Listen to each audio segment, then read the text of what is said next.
আপুনি ঢিংকাণ্ডৰ খবৰ লাভ কৰি আছে নিউজ 18 অসম নৰ্থ ইষ্টৰ জৰিয়তে য'ত আমি পুৱাৰে পৰা আপোনাক জনাই আহিছোঁ ঢিংকাণ্ড এগৰাকী কিশোৰী ধৰ্ষণ কাণ্ডত দলবদ্ধ ধৰ্ষণ কাণ্ডৰ মাষ্টাৰ মাইণ্ড তফাজ্জুলৰ হলিল সমাধি ঘটিল ধৰ্ষণৰ ঘটনাৰ সিন ৰিক্ৰিয়েশ্যনৰ বাবে লৈ গৈছিল আজি পুৱা প্ৰায় 4 মান বজাত আৰু তেনে সময়তে আৰক্ষীৰ জিম্মাৰ পৰা হেণ্ডকাফসহ জাপ দিছিল এটা পুখুৰীত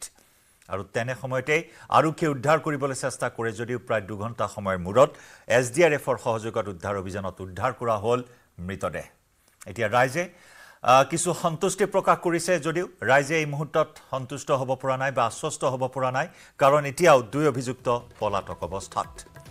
ছাত্ৰী ধৰ্ষণ কাণ্ডৰ বিৰুদ্ধে সৰব হৈছে তফাজ্জুলৰ গাঁওবাসী ধৰ্ষণকাৰী তফাজ্জুলৰ জানাজা নকৰাৰ সিদ্ধান্ত লৈছে গাঁওবাসীয়ে তফাজ্জুলৰ পৰিয়ালক এঘৰীয়া কৰিলে বৰভেটিৰ ৰাইজে শুকুৰবাৰে বৰভেটিৰ সংখ্যালঘু ৰাইজে সাব্যস্ত কৰিছিল প্ৰতিবাদ ভুক্তভোগী অসমীয়া ছাত্ৰীগৰাকীৰ ন্যায়ৰ দাবীত অপৰাধীৰ কোনো জাতি ধৰ্ম নাই বুলি মন্তব্য কৰে তফাজ্জুলৰ গাঁওবাসীয়ে এই মুহূৰ্তৰ ব্ৰেকিং নিউজ আমি জনাইছোঁ এই মুহূৰ্তৰ ব্ৰেকিং নিউজ ধৰ্ষণকাৰী তফাজ্জুলৰ জানাজা নকৰাৰ সিদ্ধান্ত লৈছে গাঁওবাসীয়ে তফাজ্জুলৰ পৰিয়ালক এঘৰীয়া কৰিছে বৰভেটিৰ ৰাইজে শুকুৰবাৰে বৰভেটিৰ ৰাইজে প্ৰতিবাদ সাব্যস্ত কৰিছিল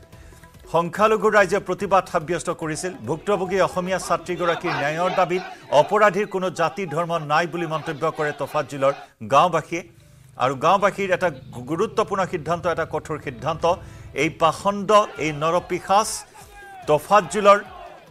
জানাজা সম্পন্ন নকৰাৰ সিদ্ধান্ত গ্ৰহণ কৰিছে গাঁওবাসীয়ে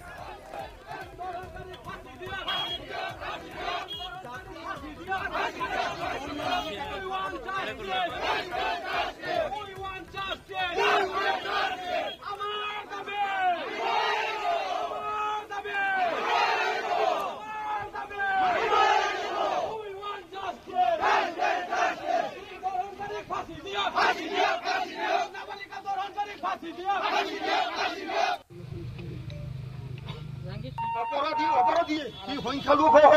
মুসলমান হোক যিকোনো ধর্মের হব পারে ইহতর কোনো ধর্ম নাই আজি আমার ধর্ম দিয়ার বাবে কঠোর আইন শাস্তি আছে কেউ কবিরা গুণা করেছে যিসকলে এনেকুৱা কাম করেছে তার যে কি শাস্তি আল্লাহ দিব সেইটো তো মৃত্যুর পিছত হব কিন্তু আমি এইটো নাভাবো আর আমি আমার সমাজত আমি আহ্বান জনাম যে এনেকুৱা ধৰণৰ যিসকলে এনেকুৱা ধৰণৰ কাম কৰিব পাৰে ইহত মুছলমান নহয় ইছলাম বিৰোধী এইবিলাক গতিকে ইয়াত সমাজ বিৰোধী ইহঁতক কঠোৰ হাতেৰে দমন কৰিব লাগে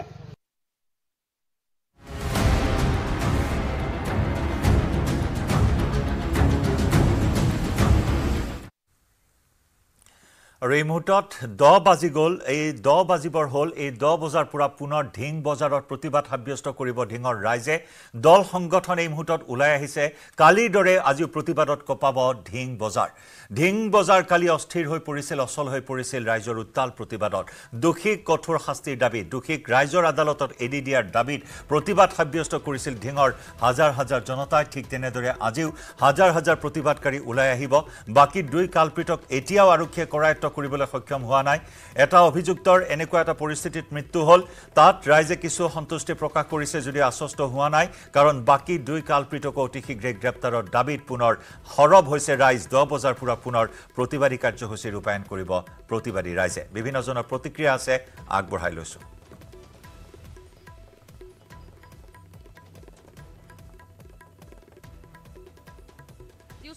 আমি প্ৰতিবাদ চলাই থাকিম মহিলা সমিতিয়ে প্ৰতিবাদ মানে কৰিয়ে যাব যেতিয়ালৈকে আমাৰ ঢিংখন সুৰক্ষিত নহয় আৰু আমি বিচাৰো যে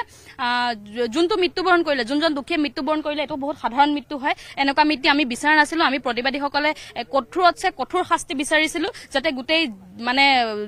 দুখীবোৰে জুতে ধৰ্ষণকাৰীৰ জাতটোৱে যাতে মনত ৰাখে কিন্তু যোনটো আমি সুখী হৈছো যে ধৰ্ষণকাৰী এটা পাপ এজন পাপী আমাৰ সমাজৰ পৰা নাইকিয়া হৈছে যোন দুজন এতিয়াও মানে মুকলি আকাশৰ তলত ঘূৰি আছে এতিয়াও পলায়ন হৈ আছে সেই দুজনক ধৰি ৰাইজক গঠক ৰাইজে ইয়াৰ উচিত শাস্তি দিব যি শাস্তি দিব লাগে যাতে গোটেই ভাৰতবৰ্ষই মনত ৰাখে গোটেই ঢিংবাসী ৰাইজে মনত ৰাখে গোটেই মানে ধৰ্ষণকাৰী জাতটোৱে যাতে সদায় মনত ৰাখে আৰু যদি পুলিচ প্ৰশাসনে সেইটো কাম কৰিব নোৱাৰে তেতিয়াহ'লে আমি পুলিচ প্ৰশাসনক অনুৰোধ জনাইছো যাতে আমাক সমজাই দিয়ক মানে ধৰ্ষণকাৰীক আমাক গঠক আমি তাৰ তাৰ উচিত শাস্তি ল'ম। ধৰ্ষণকাৰীটো মৰিছে, সি পাপীটো যিহেতু মৰিছে, আমি সুখ পাইছো। আচলতে প্ৰথমবাৰ ঢিঙৰ মানুহে, ঢিঙৰ ৰাইজে কাৰোবাৰ মৃত্যু শোকত হাঁহিছে। আচলতে আমি সুখী অনুভৱ কৰিছো, কাৰণ সি মৰিছে, তাৰ দৰে পিশাচ এটা মৰিছে, আমি ভাল পাইছো। কিন্তু আমি বিচাৰো যে বাকী যি দুই অপৰাধী আছে, বাকী যি দুই মূল অপৰাধী আছে, সিহঁতৰ কঠোৰৰ পৰা কঠোৰ শাস্তি হওক, যাতে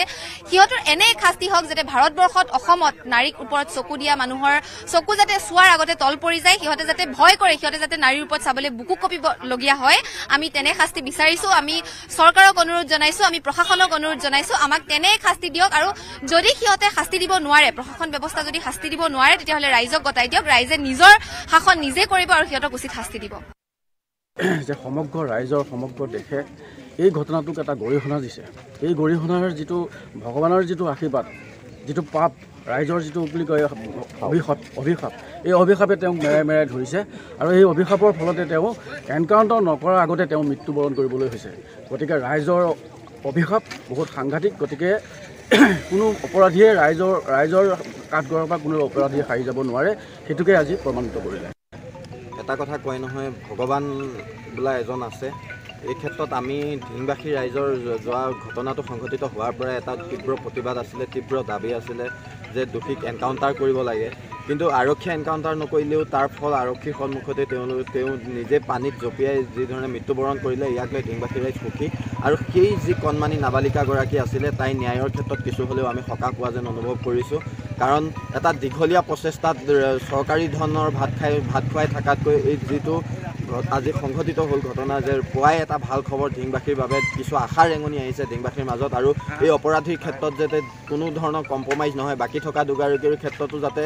আৰক্ষীয়ে নহ'লে ভগৱানেও এনেকুৱা এটা দৃষ্টিৰেই নিক্ষেপ কৰে, তাকে আমি কামনা কৰিছোঁ। এক ভাল খবৰ বুলি আমি ভাবিছোঁ, যিহেতু যোৱা পৰহি এক নাৰকীয় ঘটনা সংঘটিত হৈ যায় ঢিঙত। তিনি পাখণ্ড এগৰাকী নাবালিকা ছোৱালীক ধৰ্ষণ কৰি ৰাস্তাৰ কিনাৰত পেলাই যায়। তাক ঠিক নিচেই কাষৰ পুখুৰীটোতে যোৱাকালি তদন্তৰ খাতিৰত আৰক্ষীয়ে যেতিয়া তাক অপৰাধীটোক লৈ আহিছিলে, পানৰ মমতাত সি পুখুৰীত জাপ দি আৰু নিজে মৃত্যুমুখত পৰিছে। ভগৱন্তই আংশিকভাৱে হ'লেও ছোৱালীজনীক ন্যায় প্ৰদান কৰিছে। আমি ভাল পাইছোঁ যে আৰক্ষীয়ে ন্যায়ৰ খাতিৰত তাক তদন্তৰ খাতিৰত ইয়ালৈ লৈ আহিছিলে, যাৰ বাবে এনে এটা ভাল খবৰ আমি পুৱাই লাভ কৰিছোঁ। ধন্যবাদ জনাইছোঁ আৰু ঢিং আৰক্ষীক দাবী জনাইছোঁ, অনতিপলমে বাকী দুজন যি অপৰাধী আছে সোনকালে কৰায়ত্ব কৰি উচিত শাস্তি দিব লাগে। আমাৰ সতীৰ্থ সাংবাদিক অসীম দত্তৰ সৈতে আমি সংযুক্ত হৈছোঁ। কমলপুৰৰ বিধায়ক দিগন্ত কলিতাৰ সৈতে আছে অসীম, কি কথা প্ৰকাশ কৰিব, কি প্ৰতিক্ৰিয়া প্ৰকাশ কৰিব? আজি অপৰাধীৰ এনেধৰণৰ এটা মৃত্যু হ'ল, বাকী দুই অপৰাধী এতিয়াও কৰায়ত্ব হ'বলৈ বাকী আছে। আৰক্ষী প্ৰশাসনৰ ভূমিকাক লৈ কি ক'ব, এই অপৰাধক লৈ কি ক'ব বিধায়ক দিগন্ত কলিতাই? হয়, যোনটো এই মুহূৰ্তত বিধায়ক দিগন্ত কলিতা আছে, যিহেতু সমগ্ৰ ঢিঙৰ যি কাণ্ড, সেই ঢিঙৰ কাণ্ডৰ পিছতে যিহেতু প্ৰতিক্ৰিয়া প্ৰকাশ কৰিছিল এইগৰাকী বিধায়কেও। গতিকে শেহতীয়াকৈ আজিৰ দিনটোত এই যি ঘটনা দেখিবলৈ পোৱা গৈছে, এক প্ৰকাৰ মৃত্যু হৈছে মূল অভিযুক্ত তাফাজ্জলৰ, সেই সন্দৰ্ভত মই তেওঁৰ মন্তব্য ল'ম এই মুহূৰ্তত। যিহেতু দাদা, সৰ্বত্ৰে প্ৰতিক্ৰিয়ামুখৰ এক পৰিৱেশ সৃষ্টি হৈছিল ঢিং কাণ্ডৰ পিছত, আপুনি যদি প্ৰতিক্ৰিয়া প্ৰকাশ কৰিছিল, অৱশেষত দেখিবলৈ পোৱা গৈছে মূল অভিযুক্তৰ মৃত্যু হৈছে, কি ক'ব? চাওক, কালি ৰাতি যিটো আমি এতিয়া টিভিত দেখিলোঁ, কাৰণ ময়ো টিভিতেই দেখিছোঁ বা আপোনালোকেও ঘটনাস্থলীত নাই, যিটো দেখিছোঁ যে মূল অভিযুক্তগৰাকীক ইনভেষ্টিগেশ্যনৰ কাৰণে, টিভিত দেখাটোহে কৈছোঁ, ইনভেষ্টিগেশ্যনৰ কাৰণে সেই ঠাইলৈ লৈ গৈছিল। আৰু সেই সময়ত তেওঁ নদীত, পুখুৰীত জঁপিয়াই পৰিছিল, পলাই। তাৰপিছত তেওঁৰ মৃত্যু হ'ল। এইখিনি কথা যি টিভিত দেখিছোঁ মই তাকে আপোনালোকৰ আগত প্ৰকাশ কৰিছোঁ, বা আপোনালোকেও এই কথাত নাই। এতিয়া ঘটনা হ'ল যে আৰু দুজন অভিযুক্ত আছে, পুলিচে সেই দুজন অভিযুক্তকো এতিয়া বিচাৰি আছে। এতিয়া এওঁৰ মৃত্যু হোৱাৰ লগে লগে সেই দুজন অভিযুক্তক কেনেকৈ বিচাৰি উলিয়াব, এইটো এটা ডাঙৰ প্ৰশ্ন। আৰু সেই ছোৱালীজনীৰো যিটো কিশোৰীজনীৰ ধৰ্ষণ ঘটনাটো কালি সমগ্ৰ অসমতে বা ভাৰতবৰ্ষৰ বহু ঠাইত নিউজ ওলাইছে। দেখা যাওক কি হয়, সময়লৈ আৰু অকণমান দেৰিলৈকে আৰু কথা কিছু আমি আৰক্ষীৰ পৰা গম পাম। আৰু ইতিমধ্যে আৰক্ষীয়ে এটা ষ্টেটমেণ্ট দিছেই, আৰু কিছু সময় পাৰ হোৱাৰ পিছত নিশ্চয় আৰক্ষীৰ বিষয়ে ষ্টেটমেণ্ট দিব, আমি সেইটো সময়লৈ ৰৈছোঁ। কালিৰ দিনটোত যিহেতু মুখ্যমন্ত্ৰীগৰাকীয়ে আৰক্ষীক কৈছিল যে বাঘৰ দৰে জঁপিয়াই পৰিব লাগে, সেইসকলৰ ওপৰত যিসকলে নাৰীক অত্যাচাৰ কৰে, বিভিন্ন ধৰণৰ এনে অপকৰ্ম সংঘটিত কৰে, তাৰপিছতে কিন্তু মুখ্যমন্ত্ৰীৰ সেই মন্তব্যৰ পিছতে দেখিবলৈ পোৱা গৈছে আজি পুৱাৰ ভাগত এই খবৰ। চাওক, মুখ্যমন্ত্ৰীয়ে কৈছে যে এজনী যদি কিশোৰীক কোনোবাই ধৰ্ষণ কৰে, দেশৰ ৰাজ্যখনৰ সাংবিধানিক অধিকাৰ তেখেত হোম ডিপাৰ্টমেণ্ট তেখেতে মুখ্যমন্ত্ৰী তেখেতেতো বিষয়াক কঠোৰ ব্যৱস্থা ল'বলৈ নিৰ্দেশ দিবই ইয়াত বাঘৰ দৰে জপিয়াই পৰা কথাটো আপোনালোকে এই ধৰণে নিব নালাগে মই ভাবোঁ যে মুখ্যমন্ত্ৰীৰ যিটো দায়িত্ব আছে সেই দায়িত্বত কৈছে আৰু যদি আমি সেইটো ঢিলাইও দিলে হয় মুখ্যমন্ত্ৰী ডাঙৰ তেতিয়াও আপোনালোকে বহুত কথা ক'লে সেইকাৰণে মুখ্যমন্ত্ৰীগৰাকীয়ে মই ভাবোঁ যে পুলিচ প্ৰশাসন আৰু মুখ্যমন্ত্ৰীগৰাকীয়ে ইমিডিয়েটলি ডিজিপিক পঠিয়াইছে আমাৰ মন্ত্ৰী পীযুষ হাজৰিকা ডাঙৰীয়া তালৈ গৈছে যিখিনি কৰিবলগীয়া চৰকাৰৰ কাম আছে লগে লগে কৰিছে ইনষ্টেড মুখ্যমন্ত্ৰী নিজেই ইয়াৰ ওপৰত টিপ্পনী দিছে আৰু দুজন অভিযুক্ত আছে এতিয়া সেই অভিযুক্ত দুজনক ডেফিনেটলি পুলিচে বিচাৰি উলিয়াওক বাৰে বাৰে কিন্তু এনে ঘটনা সংঘটিত হৈছে কালিৰ দিনটো তেজপুৰতো একে ঘটনা সংঘটিত হৈছে শ্লীলতাৰ হানিৰ চেষ্টা কৰিছে দুই যুৱকে তাৰে এজনক এনকাউণ্টাৰ কৰিছে আৰু আজি আৰক্ষীয়ে কি ক'ব আচলতে এই যি ঘটনাসমূহ এই ঘটনাসমূহ কিন্তু দৈনন্দিন বৃদ্ধি পাইছে আৰজিকৰ মহাবিদ্যালয়ৰ সেই চিকিৎসকগৰাকীৰ সেই ঘটনাৰ প্ৰতিবাদ চলি থকাৰ মাজতে এই ঘটনা চাওক মুখ্যমন্ত্ৰী ডাঙৰীয়াই নিজেই কৈছে যে 23টা ঘটনা সংঘটিত হৈ গ'ল যোৱা ইলেকশ্যনৰ পিছত আৰু কি ধৰণৰ ব্যক্তিয়ে এই সংগঠন মানে ঘটনাবিলাকত জড়িত আছে আমি এইটোৱে আহ্বান জনাইছোঁ যে এইবিলাকৰ পৰা ৰাইজে সজাগ হ'ব লাগিব পুলিচেতো চব সময়তে আপোনাৰ প্ৰত্যেক মানুহৰ পিছে পিছেতো এজনটো পুলিচ থাকিব নোৱাৰে যদি আমি সাময়িকভাৱে যদি আমিও যদি সজাগ নহওঁ তেতিয়াহ'লে চৰকাৰখনক আপোনালোকে জগৰীয়া কৰিব পাৰিব কিন্তু চৰকাৰখনক জগৰীয়া কৰিলেই ৰাইজ বা বিৰোধীৰ কামটো সমাধান হয় যিসকল ব্যক্তিয়ে এইবিলাকত জড়িত হৈছে সেই ব্যক্তিবিলাকক বা সেই অঞ্চলবিলাকত সেই বিশেষ ব্যক্তিসকলে নিজেই অকণমান সজাগতা সভা এই ধৰণৰ ব্যৱস্থা কৰি মানুহক এৱাৰনেছ কৰিব লাগিব আৰু মই যদি মোৰ বৃত্তিটো যদি চুৰ থাকে মোক যিমানেই পুলিচে পহৰা নিদিয়ক মই চুৰ কৰিমেই এই ধৰণৰে কথা আৰু ছোৱালীজনীৰ কালি ঘটনালৈ যথেষ্ট দুখ লাগিছে আমাৰ দিয়কচোন আমি সৰু ছোৱালী এজনী আৰু এনেকৈ বহুত ঘটনা হৈছে মুখ্যমন্ত্ৰীয়েতো বহুত ঘটনাত এনেকৈ ইনভেষ্টিগেশ্যন কৰি পুলিচৰো ওপৰত ডাউট কৰিছিল SP ছাছপেণ্ড হৈছে এই সময়ত আপোনালোকে দেখিছে এইবিলাক ঘটনা নিশ্চয়কৈ জয়ন্ত এই মুহূৰ্তত প্ৰতিক্ৰিয়া ব্যক্ত কৰিছে বিধায়ক দিগন্ত কলিতাই আৰু দেখিবলৈ পোৱা গৈছে বিধায়ক দিগন্ত কলিতায়ো অসম আৰক্ষীক বা মুখ্যমন্ত্ৰীগৰাকীক আহ্বান জনাইছে যে বাকী যি দুই অভিযুক্ত পলাতক অৱস্থাত আছে সেই দুই অভিযুক্তকো শীঘ্ৰে কৰায়ত্ব কৰিব লাগে অসম আৰক্ষীয়ে বা নগাঁও আৰক্ষীয়ে লগতে অসীম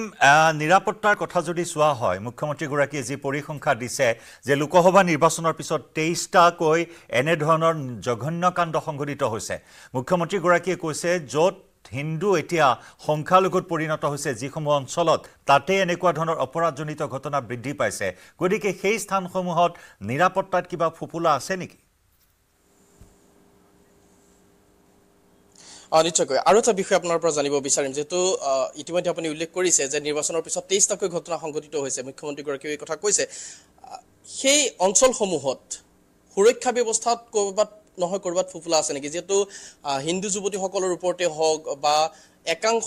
যুৱকে সংখ্যালঘু একাংশ যুৱকে এই যি ঘটনা সংঘটিত কৰিছে বা এই যি মানসিকতা বৃদ্ধি পাইছে এই ক্ষেত্ৰত ক'ৰবাত নহয় ক'ৰবাত কিবা সুৰুঙা আছে বুলি আপুনি ভাবে নেকি চাওক মই এই কথাটো অলপ আগতেও আপোনালোক কৈছোঁ যে প্ৰত্যেকখন গাঁও প্ৰত্যেকখন চুপাত পুলিচে পহৰা দিয়াটো সম্ভৱ নহয় এইটোতো আপুনিও জানে ময়ো জানো ইমান ডাঙৰ এখন ৰাজ্য তেনেস্থলত ফুপুলা শব্দটো আচলতে শোভা নাপায় আচলতে পুলিচৰ দায়িত্বটো কি হয় যেতিয়া এটা একিউজ ক'ৰবাত পায় চৰকাৰখনে কিবা হেমাহি কৰে নেকি ডিজিপি গৈছে পুলিচ প্ৰশাসন গৈছে এজন কেবিনেট মন্ত্ৰী গৈছে মুখ্যমন্ত্ৰী নিজেই তাৰ পৰা টুইট কৰিছে নিজে বাইট দিছে চৰকাৰৰ যিটো চিন্তা বা চৰকাৰে যিটো নিৰীক্ষণ একেবাৰে তীব্ৰতাৰে কৰে আৰু আমাকো কৈছে যে বিধায়কসকলকো যদি এনেকুৱা ঘটনা ক'ৰবাত হয় নিজে গৈ অকণমান মানুহৰ মাজত থাকি বা থানাৰ OCৰ লগত কথা পাতি এইবিলাকত আগবাঢ়িব দিছে আৰু আমি অকল এনেকুৱা ঘটনা যিকোনো ঘটনাৰ ক্ষেত্ৰত ভাৰতীয় জনতা পাৰ্টীৰ চৰকাৰখনে সদায় খুব তীব্ৰতাৰে কামখিনি কৰে মই ভাবোঁ যে মানুহৰ মানসিকতা যদি সলনি নহয় আপুনি যিমানেই পুলিচ প্ৰশাসনে পুলিচ নিদিয়ক কিয় এই ঘটনা ঘটি থাকিব আপুনি শাসকীয় পক্ষৰ এগৰাকী বিধায়ক হিচাপে আপুনি কি ভাবে যে আপোনাৰ চৰকাৰখনে বা বিজেপি চৰকাৰখনে এনে যিসমূহ ঘটনা সংঘটিত হৈছে ঘটনাৰ ক্ষেত্ৰত উচিত বিচাৰ কৰাৰ ক্ষেত্ৰত সফল হৈছে নে কিমান দূৰ সফল হৈছে বুলি ভাবে আপুনি ড্ৰাগছৰ ক্ষেত্ৰতেই কওক বা এনেকুৱা ৰেপ কেছৰ ক্ষেত্ৰতে কওক আমাৰ চৰকাৰখন একদম কঠোৰ মই আপোনাক এটা ভাষাতে ক'লোঁ কঠোৰ আৰু কঠোৰতকৈ কঠোৰ ব্যৱস্থা চৰকাৰখনে ল'ব হয় ধন্যবাদ জয়ন্ত হয় অসীম ধন্যবাদ জ্ঞাপন কৰিছোঁ আপোনাক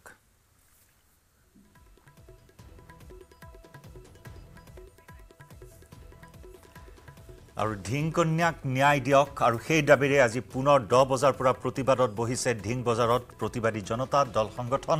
আমি সেই দৃশ্য আগবঢ়াম পোনপটীয়া সম্প্ৰচাৰ আগবঢ়াম লগতে আৰক্ষীৰ ভাষ্য আছে আৰক্ষীৰ ভাষ্য আগবঢ়াইছো আৰক্ষী অধীক্ষকে কি কয় এই ঘটনা সন্দৰ্ভত আমাৰ তেওঁ ফুটফুচ কৰাৰ পিছত আৰু তেওঁ যিটো আমাৰ চিন অফ ক্ৰাইম য'ত ঘটনাটো হৈছে সেইটো দেখুৱাবলৈ তেওঁক লৈ যোৱা হৈছিলে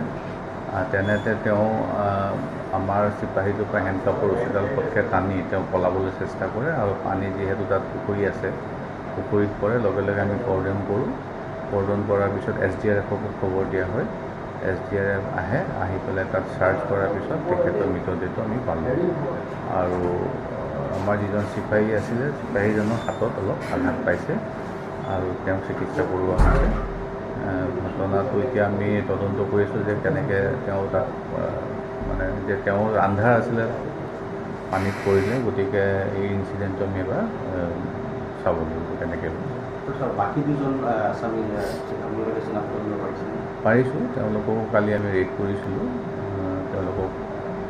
আমি পাম বুলি আশা কৰিছোঁ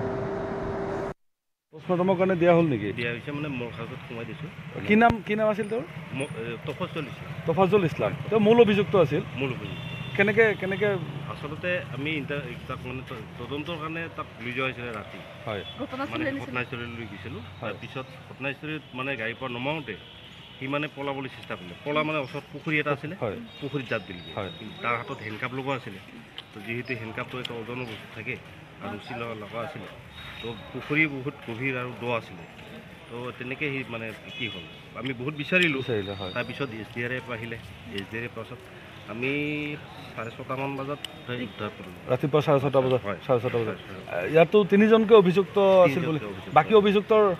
বাকী অভিযুক্তবিলাকৰ আৰু এজনক কি কৰা আছে আৰু এজনক পাইছে নেকি নাই পোৱা এতিয়াও পোৱা নাই বাকী দুজন পলাতক আছে খালি তফাজুল ইছলামক পাইছিলে তেওঁ ইতিমধ্যে মৃত্যু হৈছে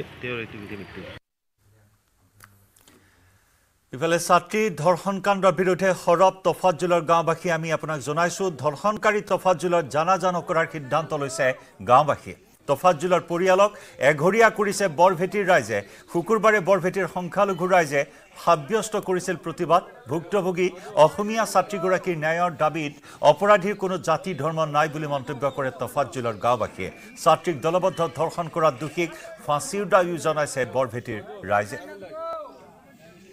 গোটেই অসমবাসী ৰাইজক ক'ব বিচাৰিছোঁ যে আমাৰ ঢিঙত ইতিমধ্যে যিটো ধৰ্ষণ কাণ্ড সংঘটিত হৈছে তাৰ মূল অভিযুক্ত তফাজুল আলী তেওঁ ইতিমধ্যে পানীত পৰি আমি খবৰ পাইছোঁ পানীত পৰি মৃত্যুবৰণ কৰিছে এই গাঁৱৰ এই তফাজুল আলী বৰভেটিৰে ল'ৰা সি এনেকুৱা এটা দুখ কৰিছে যিটো আমাৰ বৰভেটি গাঁৱৰ ৰাইজে তাৰ লগত আমি সহযোগ কৰা নাই আৰু আমি ধিক্কাৰ দিছোঁ এই কাণ্ডৰ কাৰণে আমি সমজুৱাভাৱে আজি প্ৰস্তাৱ গ্ৰহণ কৰিছোঁ যে তেওঁৰ জানাজাৰ নামাজত আমি অংশগ্ৰহণ নকৰোঁ আমাৰ ৰাজহুৱা কবৰস্থানত তেওঁক আমি কবৰ দিবৰ কাৰণে নিদিওঁ আৰু এই পৰিয়ালটোক আমি সামাজিকভাৱে বৰ্জন কৰিছোঁ আমি অপৰাধীৰ লগত নাই আমি সদায় ন্যায়ৰ লগত আছোঁ আমি গাঁওবাসী হিচাপে বিচাৰোঁ যে দোষীৰ শাস্তি হওক দোষী সদায় দোষী আমাৰ সমাজত দোষীৰ কোনো স্থান নাই আৰু বাকী দুই কালপ্ৰিতক কৰায়ত্ব কৰাৰ দাবীৰে আজি পুনৰ প্ৰতিবাদত বহিছে ৰাইজ ইতিমধ্যে সকলোৰে এটাই দাবী এনেকুৱা শাস্তি বিহা হওক যাতে সমগ্ৰ দেশবাসীয়ে মনত ৰাখে যি সময়ত কলকাতা কাণ্ডই জোকাৰি আছে দেশ কলকাতা কাণ্ডৰ ভুক্তভোগী চিকিৎসকৰ ন্যায়ৰ দাবীৰে অসমতো প্ৰতিবাদ হৈ আছে তেনে সময়তে অসমত এটাৰ পিছত আনটো নাৰী নিৰ্যাতনৰ ঘটনা যৌন নিৰ্যাতনৰ ঘটনা ধৰ্ষণ বলাৎকাৰৰ ঘটনা ধাৰাবাহিক ৰূপত বৃদ্ধি পাইছে যিয়ে এই মুহূৰ্তত সকলোকে উদ্বিগ্ন কৰি তুলিছে আৰু এই সকলৰ বিৰুদ্ধে কঠোৰ ব্যৱস্থা গ্ৰহণ কৰা হ'ব বুলি কালিৰ দিনটোত মুখ্যমন্ত্ৰীগৰাকীয়ে সকিয়নি প্ৰদান কৰে আৰু সেই অনুসৰি আজি পুৱাৰ ভাগত এই ধৰণৰ এটা নাটকীয় পৰিস্থিতিত মৃত্যুমুখত পৰিল তফাজুল ইছলাম হলিল সমাধি ঘটিল বৰভেটিৰ এই পুখুৰীটোত যিটো পুখুৰীত কাষতে সেই অপকৰ্মত লিপ্ত হৈছিল তিনিটাকৈ নৰপিশাচ বাকি 2 নৰপিশাচৰ সন্ধানতো বৰ্তমান আৰক্ষীৰ অভিযান অব্যাহত আছে को चाहिए कि उसको मतलब ऐसा सजा दे जो रेपिस्ट थे उसको ऐसा सजा दे कि पूरी दुनिया याद रखे पूरी दुनिया हमेशा याद रखे जो रेपिस्ट थे वो लोग रेप करने से पहले 1000 बार सोचे कि रेप करने से हम लोग को ऐसे दर्दनाक मृत्यु होगा अभी भी 2 नहीं पकड़ा गया है एक ही पकड़ा गया है जिसका अभी मौत हो गया उसका डेथ हो गया आज मॉर्निंग को हम लोग को मिला है उसका डेड बॉडी इसी तालाब में मिला है तो हम लोग को अभी बाकी जो रेपिस्ट है जो घूम रहे हैं अभी भी उन लोग को मतलब पकड़ के हम लोग को सौंपना है उन लोग को इतना आसान मृत्यु वो डिजर्व नहीं करते जो लड़की अभी भी सफर करे उसका हाथ टूट गया उसका गला ऐसे फूल गया 12 to 15 स्टिच उसको पड़ा है हॉस्पिटल में अभी भी वो हॉस्पिटलाइज्ड है तो जो वो पेन में है जो लड़की उसके हिसाब से तो ये बहुत कम पेन में मरा है उसका कम पेन में उसका डेथ हुआ है अच्छा, आप लोग अभी भी प्रोटेस्ट जारी रखेंगे? हाँ प्रोटेस्ट अभी भी हम लोग का जारी रखेगा ऐसे ही होगा प्रोटेस्ट पूरा दिन होगा जब तक वो बाकी 2 कल्प्रिट पकड़ नहीं जाता तब तक हम लोग का प्रोटेस्ट ऐसे ही चलता रहेगा আৰু এইখিনি মুহূৰ্তত নিউজ 18 পৰ্দাত আমি আগবঢ়াইছো এইকেইটা হৈছে কালপ্ৰিট এই তিনিটা কালপ্ৰিট যি তিনিটা কালপ্ৰিটে সেই জঘন্য কাণ্ড সংঘটিত কৰিছিল দশম শ্ৰেণীৰ ছাত্ৰীগৰাকী টিউচনৰ পৰা উভতি আহিছিল ঘৰলৈ আৰু তেনে সময়তে সন্ধিয়াৰ ভাগত ফুট গধূলিতে সেই কাণ্ড সংঘটিত কৰিছিল বৰভেটিত এই তিনিটা হৈছে নৰপিশাচ ইতিমধ্যে তফাজুলৰ মৃত্যু হ'ল হলিল সমাধি ঘটিল বাকি 2 নৰপিশাচ ইতিমধ্যে পলাতক হৈ আছে এতিয়াও আমি তিনিটা নৰপিশাচৰ ফটো দেখুৱাইছো ফটোগ্ৰাফ আমাৰ হাতত আহিছে তফাজুলৰ লগতে বাকি 2 অভিযুক্ত আৰক্ষীৰ অভিযান চলি আছে বাকি 2 কালপ্ৰিটৰ সন্ধানত কেইবাটা ভাগত বিভক্ত হৈছে আৰক্ষীয়ে সম্ভাৱ্য সকলো স্থানতে অভিযান চলাই আছে ইতিমধ্যে তদন্তৰ খাতিৰত আৰক্ষীয়ে বাকি 2 অভিযুক্তৰ সন্ধানত কোনো তথ্য প্ৰকাশ কৰা নাই বা বাকি 2 অভিযুক্ত সন্দৰ্ভত বিশেষ কোনো তথ্য প্ৰকাশ কৰা নাই অতি শীঘ্ৰেই বাকি 2 অভিযুক্ত জালত পৰিব বুলি আৰক্ষীয়ে উল্লেখ কৰিছে ৰাইজক আশ্বস্ত কৰিবলৈ চেষ্টা চলাইছে এই তিনি কালপ্ৰিট এই তিনি পাখণ্ডই সংঘটিত কৰিছিল সেই জঘন্য কাণ্ড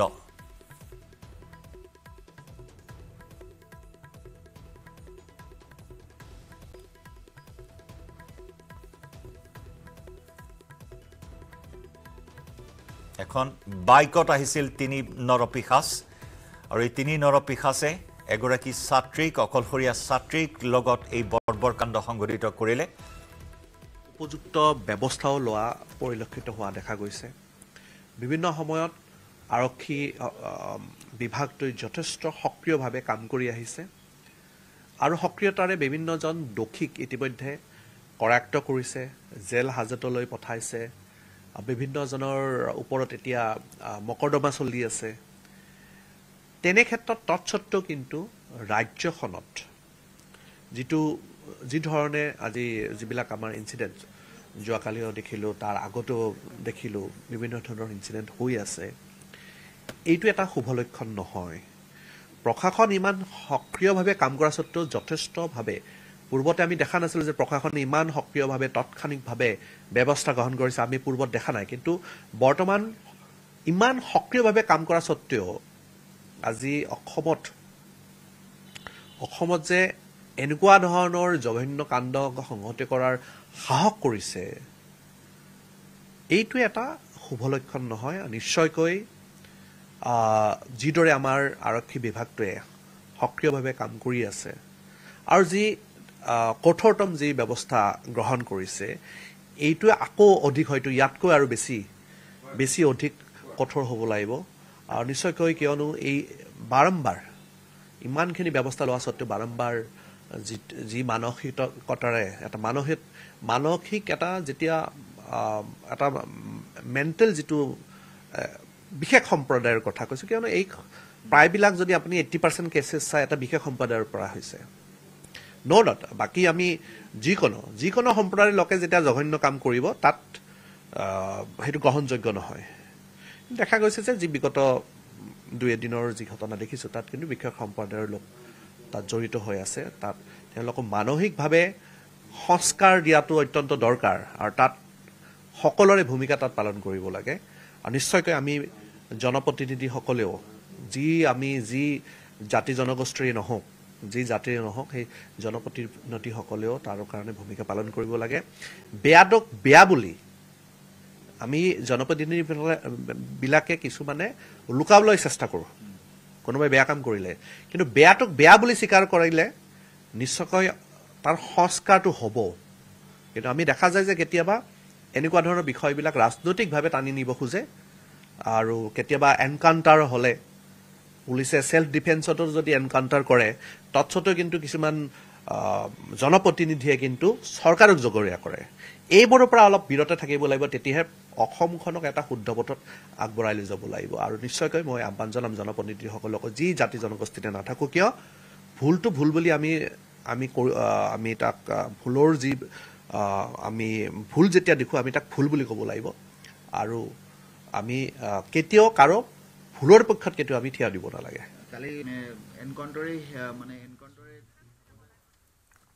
ঢিং বজাৰৰ পৰা আমাৰ সৈতে পোনপটীয়া সম্প্ৰচাৰত আছে মুজামিল হক মুজামিল ইতিমধ্যে 10 বজাৰ পৰা প্ৰতিবাদী কাৰ্যসূচী ৰূপায়ণ কৰাৰ কথা গতিকে কেনেকুৱা পৰিৱেশ এই মুহূৰ্তত ঢিং বজাৰত জয়ন্ত বতৰে কিছু বিধি পথালি দিয়াৰ কাৰণে এতিয়ালৈকে প্ৰতিবাদ কিছু পলম হৈছে কিন্তু প্ৰতিবাদ হ'বই এই কথাটো নিশ্চিত কৰিছে মই মোৰ লগত মহিলাসকল আছে মহিলাসকলৰ পৰা কিছু প্ৰতিক্ৰিয়া ল'ব চেষ্টা কৰিম বাইদেউ কি ক'ব আজি আমি এটা বাতৰি পাইছিলো যে 3জনৰ ভিতৰত এজনৰ মৃত্যু ঘটিছে যিহেতু এটা নৰপিশাচৰ মৃত্যু ঘটিছে আৰু বাকী দুটাকো আমাক লাগে বাকী দুটাৰো আমি মৃত্যু কামনা কৰিছো আৰু যিকেইটা যেনেকুৱাই নহওক বতৰটো আজি বেয়া কিন্তু বেয়া বতৰো আমাক আজি ৰাখিব নোৱাৰে যিহেতু আমি প্ৰতিবাদ কৰিবলৈ ওলাই আহিছো যেনেকুৱা বতৰে নহওক আমাৰ আকৌ সাব্যস্ত কৰিম আৰু আমাৰ দাবী যিখিনি দাবী ধৰ্ষণকাৰী যাতে মৃত্যু দণ্ড হয় আজি আমাৰ ঢিঙতে বুলিয়ে নহয় অসমৰ গোটেই যিমানবোৰ নাৰী ধৰ্ষিত হৈ আছে প্ৰতিটো ধৰ্ষণকাৰী যাতে মৃত্যু হয় সেইকাৰণে আমি আজি ওলাই আহিছো আমি এনেকৈ প্ৰতিবাদ আৰম্ভ কৰিম আৰু আগলৈকো কৰি গৈ থাকিম হয় আৰু এগৰাকী মহিলা আছে তেওঁৰ পৰা মই প্ৰতিক্ৰিয়া ল'ব চেষ্টা কৰিম বাইদেউ কি ক'ব ক'বলৈতো এতিয়া মানে কি ক'ম মানে প্ৰথমতে মানে যিগৰাকী মানে ভুক্তভোগী ছোৱালী তেওঁৰ কাৰণে এতিয়াও মানে আমি কান্দি আছো আৰু তেওঁৰ কাৰণে আমি ওলাই আহিছো আজি যিটো ঘটনা ঘটি গ'ল তেওঁ আগৰ জীৱন ঘূৰাই পাবনে নাপায় আৰু তেওঁ কিমান এটা মানসিক কষ্টত আছে গতিকে কালি যিজন মানে ঢুকালে কালি যিজন ঢুকালে এজনহে ঢুকালে তাৰ বাহিৰেতো আৰু দুজন আছে কিন্তু তেওঁলোকে এনেকৈ মৰাটো মানে আমি নিবিচাৰোঁ তিলকে শাস্তি পাই মৰিলেহে আমি শান্তি পাম আৰু অসমৰ যিকোনো জেগাত এতিয়া খবৰ আহি আছে য'তে ত'তে এনেকুৱা ধৰণৰ কাণ্ড ঘটি আছে গতিকে সেই দোষীসকলেও যাতে শাস্তি পায় আৰু আমাৰ নাৰী সমাজ যাতে তাৰ কাৰণে ওলাই আহে তাৰে মই আহ্বান জনালো কি ক'ব বাইদেউ হয় মই মানে ক'ব বিচাৰিছো যে আমি পুৱাই আজি খবৰটো পালোঁ এটা খুবেই ভাল খবৰ পালোঁ এই যেনেকৈ আজি যিজনক কাল্পিতক ধৰি পেলাই যোৱাকালি তেওঁ ৰাতিপুৱা পুখুৰীত পৰি মৃত্যু হৈছে বুলি আমি খবৰটো পাইছোঁ তেনেকৈ বাকী দুজনকো ধৰি পলাতক হওক আৰু হৈ পেলাই তেওঁলোকো তেনেকৈ মৃত্যুবৰণ কৰক সেইটোৱে আশা কৰিছোঁ আৰু আপোনালোকক সহায়ত আমি সকলোকে ধন্যবাদ জনাইছোঁ প্ৰতিবাদ কৰিবলৈ ওলাই অহাৰ বাবে আৰু কালি আমি বৰদোৱাতো হৈছে শিৱসাগৰতো হৈছে তেখেতসকলকো আমাৰ এই ধৰ্ষিত ছোৱালীজনীৰ কাৰণে প্ৰতিবাদ কৰাৰ বাবে অশেষ ধন্যবাদ জনাইছোঁ হয় ঢিংবাহীয়ে এবাৰ হাঁহিলে অৰ্থাৎ মানুহৰ মৃত্যুটো হাঁহিলে এবাৰ হাঁহিলে কালপিতটোৰ মৃত্যুত আহিলে আৰু দুবাৰ হাঁহিবলৈ বাকী আছে এই কথা ঢিংবাহী ৰাইজৰ আজি ঢিং বজাৰ সম্পূৰ্ণৰূপে বন্ধ কৰা হৈছে মই সেই দৃশ্যটো মই দেখুৱাইছোঁ সম্পূৰ্ণৰূপে আজি ঢিং বজাৰ বন্ধ ঢিং বজাৰত বাহনৰ চলাচল বন্ধ দোকান পোহাৰ সম্পূৰ্ণৰূপে বন্ধ হৈ পৰিছে আৰু তেওঁলোকে এটাই দাবী যে বাকী যি দুটা কালপিত আছে এই কালপিত দুটাক অতি সোনকালে কৰায়ত্ব কৰিব লাগে আৰু তেওঁলোকক উচিত দৃষ্টান্তমূলক শাস্তি বিহিব লাগে যিহেতু এই ঢিং বজাৰত এমাহ পূৰ্বতো অনুৰূপ এটা ঘটনা সংঘটিত হৈছিলে যিটো ঘটনা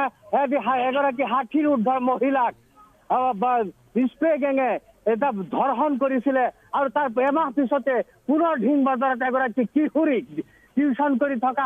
টিউশনৰ পৰা আহি থকা অৱস্থাত দৰ্শন 3 পাখণ্ডই মিলি পেলাই ধৰ্ষণ কৰিছিলে আৰু তাৰ ধৰ্ষণৰ পিছতে মুমূৰ্ষ অৱস্থাত উদ্ধাৰ কৰা হৈছিলে বৰ্তমান কিশোৰী এগৰাকী নগাঁও মেডিকেল কলেজত চিকিৎসাধীন হৈ আছে মই আৰু তাৰ প্ৰতিবাদতে ঢিং বজাৰত যি প্ৰতিবাদ সাব্যস্ত হৈছে তীব্ৰ প্ৰতিবাদ সাব্যস্ত হৈছে ঢিং বজাৰ সম্পূৰ্ণৰূপে বন্ধ হৈ পৰিছে মই সেই দৃশ্য দেখুৱাইছো যে যান বাহনৰ চলাচল বন্ধ কৰি দিছে লগতে দোকান পোহৰো সম্পূৰ্ণৰূপে বন্ধ হৈ পৰিছে আৰু এই তেওঁলোকৰ দাবী এটাই যে যিকোনো মূল্যৰ বিনিময়তে তেওঁলোকে এই বাকী দুটা কালপিট যি দুটা কালপিট আছে কালপিট দুটাক গ্ৰেপ্তাৰ কৰিব লাগে মোৰ লগত আৰু এজন ছাত্ৰ সন্থাৰ বিহেভিয়াৰ আছে তেওঁৰ পৰা মই জানিবলৈ চেষ্টা কৰিম কি ক'ব সব যোৱাকালি আমি 9:30 আমি আমাৰ যি উত্তাল প্ৰতিবাদ আছিলে যোৱাকালি ঢিং বজাৰ মাজমজিয়াত এই প্ৰতিবাদ আমি যোৱাকালি 9:30 স্থগিত কৰিছো তাৰ পাছত আমি পুনৰ ঘোষণা কৰিছো যে অহাকালি মানে আজি আপোনাৰ পুৱা 5 বজাৰ পৰা ঢিং বন্ধ ঘোষণা আৰু তাৰ লগে লগে 10 বজাৰ পৰা যি ঢিং আঞ্চলিক ছাত্ৰ সন্থাৰ আহ্বান মৰ্মে ঢিং অঞ্চলৰ যি আবাল বৃদ্ধ বনিতা ওলাই আহিছিলে সকলো আজি একত্ৰিত হৈ পুনৰ সেই ন্যায়ৰ বাবে সেই কিশোৰীগৰাকী নিৰ্দোষী কিশোৰীগৰাকীৰ বাবে আমি যুঁজ দিম আৰু এই প্ৰতিবাদ তীব্ৰতৰ হ'ব চলি থাকিব পুৱাই এটা ভাল খবৰ পাইছিলো যে এটা কালপিত এটা নৰপিশাচে মৃত্যুবৰণ কৰিছে প্ৰশাসন বিষয়াসকলে যেতিয়া তেওঁ তদন্তৰ জেগালৈ তদন্ত কৰিবলৈ লৈ গৈছে স্পটলৈ লৈ গৈছিলে তেতিয়া সেই নৰপিশাচনে মৃত্যুবৰণ কৰিছিলে আৰু সেই খবৰে আমাক সকলোকে আনন্দিত কৰিছিলে এটা আনন্দৰ পৰিৱেশ দিছিলে কিন্তু প্ৰশাসন বিষয়াসকলক কওঁ যে সেই ন্যায় আপুনি দিয়া নাই সেই ন্যায় ভগৱানে দিছিলে সেই কিশোৰীগৰাকীক আংশিকভাৱে হ'লেও ভগৱানে ন্যায় দিছে যে আপোনালোকৰ ইয়াৰ পৰা আমি আকৌ প্ৰত্যাহ্বান জনাইছো যদি 24 ঘণ্টাৰ সময় দিছিলে 24 ঘণ্টাৰ ভিতৰত যদি আপোনালোকে দুখীক কৰায়ত্ব কৰি সেই নৰপিশাচগৰাকীক কৰায়ত্ব কৰি সেই 2 নৰপিশাচ যি এতিয়াও মুকলিমূৰীয়াকৈ ঘূৰি আছে এই সমাজত সেই নৰপিশাচ যদি আপোনালোকে কৰায়ত্ব কৰি ৰাইজৰ আদালতত গোটাই দিব নোৱাৰে তেতিয়াহ'লে এই প্ৰতিবাদ গণমুখী আন্দোলনৰ চৰিত্ৰ ল'ব আৰু ইয়াৰ পৰাই কোনো সুৰুঙা সাৰি যাব নোৱাৰিব কোনো ঢিংবাসীয়ে কোনো আঞ্চলিক ছাত্ৰ সন্থাই আমি এটা সুৰুঙাও সাৰি যাব নিদিওঁ কাকো সুবিধা ল'ব নিদিওঁ কাৰণ আগৰ যি ঘটনা ঘটি যায় প্ৰত্যেকটো ঘটনাতে তেওঁলোকে ঘটনাৰ গাপ দিব বিচাৰে এইবাৰ সেই কৰিবলৈ একে পৰিৱেশ কৰিব দিয়া নহ'ব ইয়াৰ পৰা আমি সকীয়াই দিছোঁ ইয়াৰ পৰা আমি আকৌ গৰিহণা দিছোঁ সেই ভেঁকুৰ লগা সেই প্ৰশাসন বিভাগক ইয়াৰ পৰাই কৈছোঁ আপোনালোকে প্ৰত্যাহ্বান হ'বলৈ সাজু হৈ থাকক ঢিঙৰ এই আন্দোলন গণমুখী আন্দোলনৰ চৰিত্ৰ ল'ব যদি আপোনালোকে নিজৰ কামত নিজৰ বিভাগীয় কামত যদি গাফিলতি কৰে হয় গণমুখী আন্দোলনৰ চৰিত্ৰ ল'ব বুলি কৈছে আৰু যিহেতু বাকী দুটা কালপিটক এতিয়ালৈকে আৰক্ষীয়ে আটক কৰিব পৰা নাই তেওঁ গ্ৰেপ্তাৰ কৰিব পৰা নাই কিন্তু আৰক্ষীয়ে এই সংক্ৰান্তত জনাইছে যে যিকোনো মুহূৰ্ততে বাকী দুটা কালপিট গ্ৰেপ্তাৰ হ'ব পাৰে কিন্তু গ্ৰেপ্তাৰ নকৰালৈকে